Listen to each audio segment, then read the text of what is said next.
사실은 기름도 내야 되고 포도주도 드려야 되고 여러 가지가 있기 때문에 물품이 여러 가지가 있습니다. 그것을 전부 상품을 쭉 지내놓고 그걸 판 거예요. 물질적인 그런 상품을.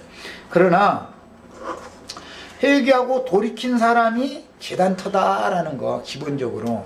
아라우나에게 맡긴 기업이라고 하는 말은 아라우나 자기 자신의 영혼이다 이 말이에요.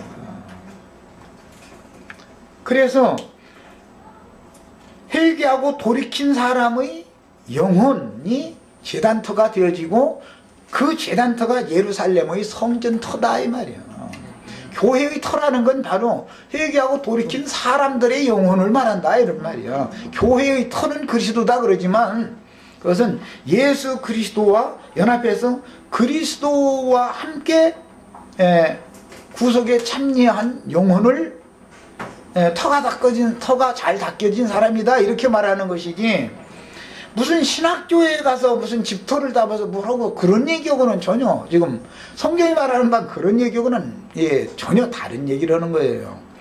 그래서 각 사람이 회개하고 돌이키면 그 사람의 마음 중심이 성전의 중심이 되는 제단터가 되는 것이고, 뿐만 아니라 예루살렘 성전이 되는 거예요. 예루라는 말은 기초, 터라는 말이에요.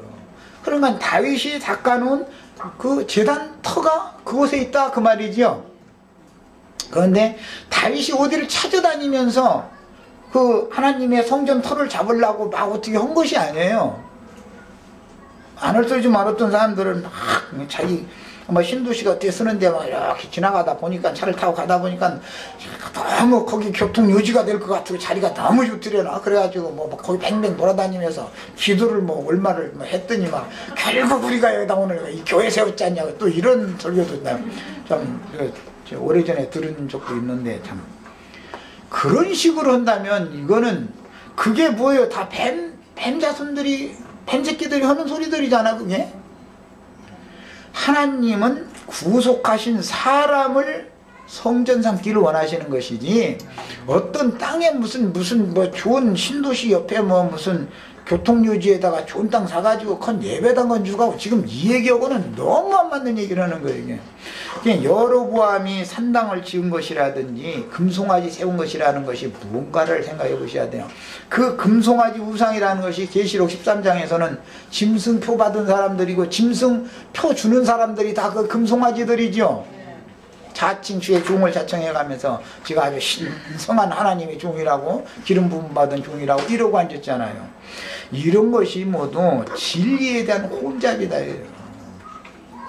우리 형제 자매님들은 그 대신 주님께서 기름을 부어서 다 왕같은 제사장을 삼으시고 다 선지자로 삼으시기를 원하시지만, 각 사람은 은사가 다 각각 다르기 때문에 다 가르치는 자가 될 수는 없죠.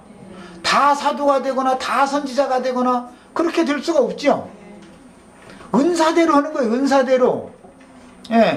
그럼 또 이제 나도 기름 부음 받았다고 한다. 그럼 다 선생만 있으면 누가 가르침 받을 건데, 그럼 또 그것도 아니잖아. 그러니까 이제 이건 양면의 균형을 잘 잡으셔야 돼.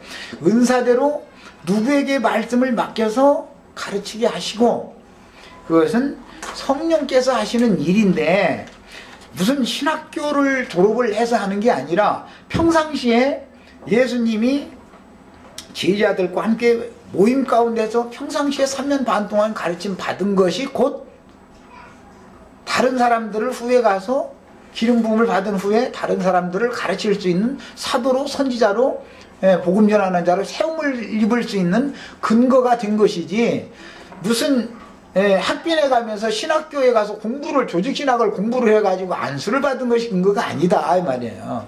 이거에 대해서 오늘 명확하고 확실하게 이해가 있으셔야 되겠어요. 그리고 요한에게 동일하게 예수님한테 이렇게 따졌던 사람들이 예수님의 앞서 보냄을 받은 요한에게도 사내들인 그 공의회에서 사람을 요한에게 파송해 가지고 요한에게 동일한 걸 물어봤어요. 요한복음 1장에 보면. 그러니까 이제 여기 읽고서 마치겠습니다. 언제든지 자기네들의 그 율법 교리나 조직 체계 안에서의 그 관념과 다른 영적인 말씀을 증거하는 사람들은 정통이라고 흔히 말하고 전통을 주장하는 이런 사람들에 의해서 박해를 당하게 마련이다 라는 것을 알 수가 있어요. 요한은 그래도 예수님보다는 좀 쉬웠죠. 왜? 요한의 아버지는 제사장이었으니까. 레위, 혈통적으로 레위인 신분이잖아요 그는. 네.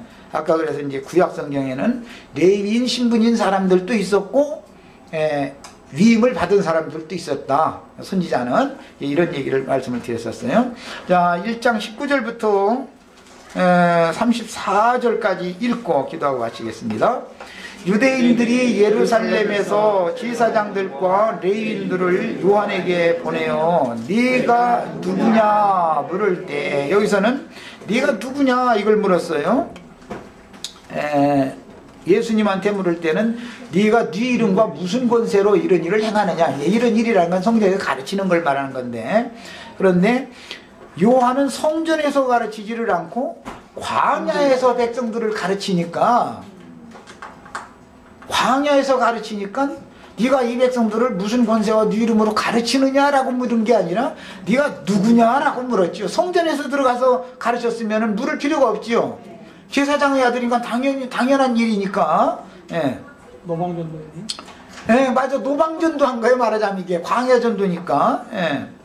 그런데 요한이 이렇게 대답하더라는 거예요. 요한이 드러내어 말하고 숨기지 아니하니 드러내야 하는 말이 나는 그리스도가 아니라. 그러니까 이 사람들이 질문할 때는 네가 그리스도냐라는 걸 염두에 두고 질문했다는 것을 요한이 알고 있다라는 것이죠. 왜? 그리스도는 왕, 제사장, 선지자로서 관유로 기름 부음을 받은 사람을 그리스도라고 그러니까.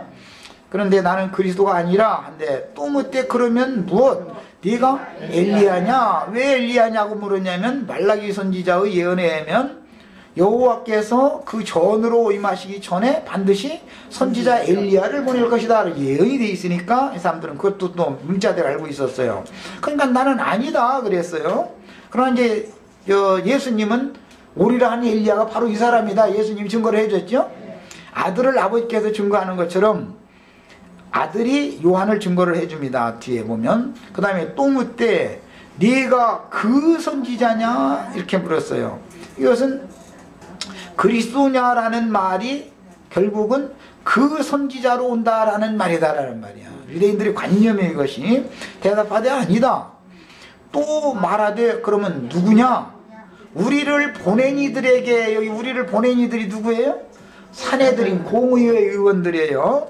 이 보냄을 받은 자들은 그들도 보낸다는 걸 알 수 있죠.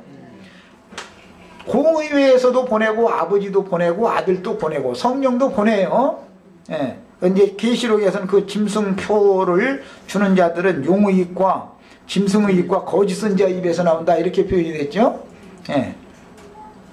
반대편에 언제든지 어떤 일이 역사가 있는 거예요.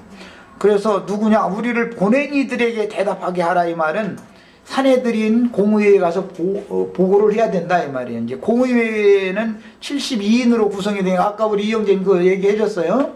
이스라엘 12지파 중에 한 지파에 6명씩 최고의 석학들을 뽑아내는 거예요. 그래서 72명이 예루살렘에서 유대인들은 정치, 그 다음에 사법, 그 다음에 종교 이 세 가지 전체를 관장해요. 사내들인 공의회에서는. 이제 이 72인 중에 대표는 당연히 현직 대제사장이 그 공의회 의장을 하는 것이죠.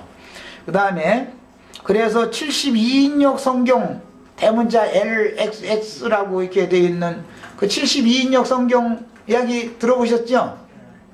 그런데 72인역이라고 하지 않고 70인역 성경이라고 흔히 말하잖아요. 그건 뭐냐면 각 지파에서 최고의 석학들을 6명씩을 뽑아내가지고 성경을 번역하게 만들어가지고 그들이 번역한 성경을 70인역 성경이다 이렇게 말하는 거예요. 이 사람들이 이스라엘의 모든 전권을 행사하는 3권을 다 행사하는 주관자들이에요. 자, 그 다음에 너는 네게 대하여 무엇이라 하느냐? 네 스스로 그러면 너는 그럼 무엇이라고 하느냐? 이것도 아니다 저것도 아니다 다 아니라 그러니까 나는 선지자 이사야의